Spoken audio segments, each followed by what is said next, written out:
Petition by my dear sister, Mary Senator.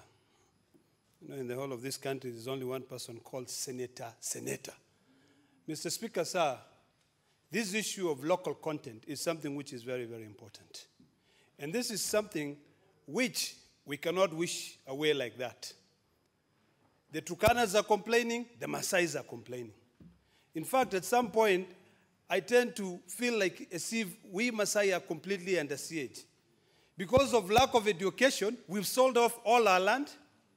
And even when these companies come to our place, they disregard our interests completely. Mr. Speaker, sir, this is a recipe for disaster. When you go to Kilgoris, you will find a sugar company where it took the intervention of myself and the governor to be able to calm down the temperatures. The Maasais are up in arms. And the Maasais will be up in arms in Kajiado because they must be employed. Mr. Speaker, sir, the petitioners are right in saying that legislation should come to this house. I know this is a house of union, and this is a house that unites all of us in this country. But we must not forget our rights.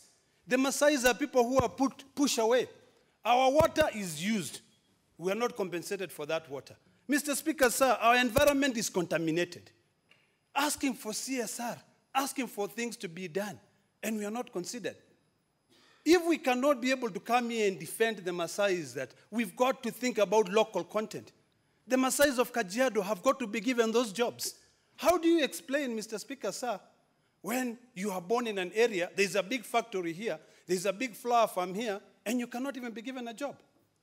Mr. Speaker, sir, this is something which is very emotive. And it's something that we might not just wish it away. At some point, I actually supported Kiambu, and I'll be very honest. I supported Kiambu because they cared about their people. We went into devolution, Mr. Speaker, sir. With devolution, we are trying to stop this rural-urban migration. Now, where we have land, which is apparently happened to be Maasai land, people are encroaching into our lands. We had no concept of these issues of title deeds. Senator Orengo and I are going to be solving a problem of Kidong Ranch. There are so many flower farms which are situated in Kidong Ranch, Maasais don't benefit from them. Mr. Speaker, sir, the Maasais will not stay like that. They'll demand what is rightfully theirs. You cannot sit here and tell us that your company will come there, it is owned by people, they import all their manpower there. They don't want locals to be in that company because locals will be able to know that whatever is happening, the water will not be able to sustain that environment. Our environment is being degraded, and the best people to be able to defend the environment are the locals. So when we talk about this local, and I'm glad at the Energy Committee we're dealing with this local content bill supported by Senator Gideon Moi. I am one of those people who believe that let's define local, but let's go local. What is local? Recently, Mr. Speaker, sir, a Maasai man was killed the other day here by this issue of SGR when he was going to look for a job. If you do not want Maasais to be able to get jobs, Mr. Speaker, sir, it will get to a point where we'll take our spears and we'll do what we know best to do, to defend ourselves, Mr. Speaker, sir. So, Mr. Speaker, sir. Order. What is your intervention, Halake, Senator?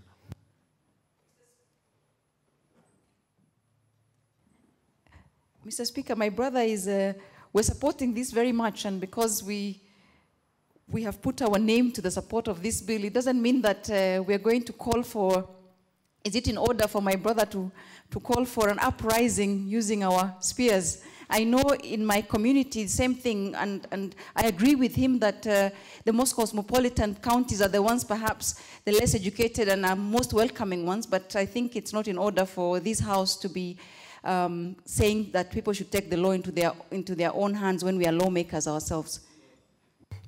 Actually, honorable member, order. As much as I understand your passion for the Maasai community, it's not a license to advocate for violence or means other than what the country stands for, and the constitution that you advocate.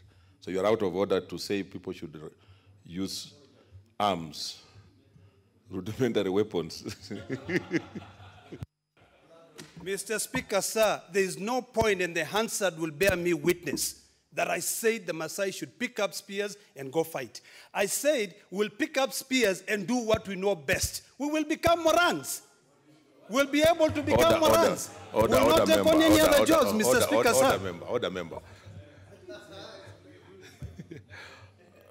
Order, you are out of order. Out of order, member. Can you wind up what you're saying, but remain relevant? Mr. Speaker, sir, if we don't defend our people, no one is going to defend them. I want to be on record by saying that when we are talking about devolution, we must be able to defend it fully and consider the people who are in counties and think about the resources which they can benefit from, Mr. Speaker, sir. The only thing we know as a Maasai nation, Mr. Speaker, sir, is that our Maasai Mara is now been taken by foreigners. They are the ones benefiting from it. Our land is the one which has been taken by foreigners. They are the ones benefiting for it. All I'm calling for, Mr. Speaker, sir, is that this House has the ability to really do what the petitioners are calling for. Ensure proper legislation is in place to take care of those people. Mr. Speaker, sir, the population of this country right now, it is very youthful. If you look at the statistics, for instance, even in Maasai land, and I'll give you accurate statistics, in Narok County, the people who voted me in here are the youth between the ages of 18 and 35. They were almost 65%. Mr. Speaker, sir, these are the people who are jobless.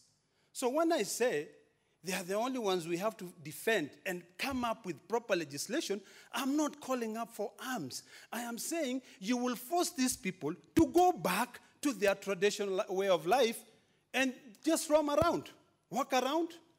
And of course, they'll be stealing, Mr. Speaker, sir. Mr. Speaker, sir, when I went to Transmara, when they had an issue, I equally told the Maasais, don't be lazy. If you are given a job, wake up at 8 a.m. in the morning. If you are supposed to be there at 7, be there at 7. So, Mr. Speaker, sir, this is not only about our rights as Maasais, but also our responsibility as well, if we are given those jobs. And I know certain challenges, and this is what the committee ought to look at, Mr. Speaker, sir. When there is an allegation that those jobs are not advertised locally, what is it that this company is hiding? Is it that the way they are using the water? Is it that they are contaminating the water? Mr. Speaker, sir, the flower farms in Naivasha, when you go into, when you do research, you will find that various people have come up and claimed that Lake Naivasha is highly contaminated by the flower farms. The people from the local area are the ones who will be able to tell there's a lot of contamination. You know why? Because their cows will die from drinking the water. So all I'm asking, Mr. Speaker, sir, is for us as this House to be able to remember that even if you are Kikuyu, if you are Kalenjin, and you are Maasai, you are equal. And right now, let us be honest and be factual and speak the truth. If I go to Kiambu, or if a Maasai goes to Kiambu, it will be very difficult for him to get a job unless he's a watchman. Thank you, Mr. Speaker, sir.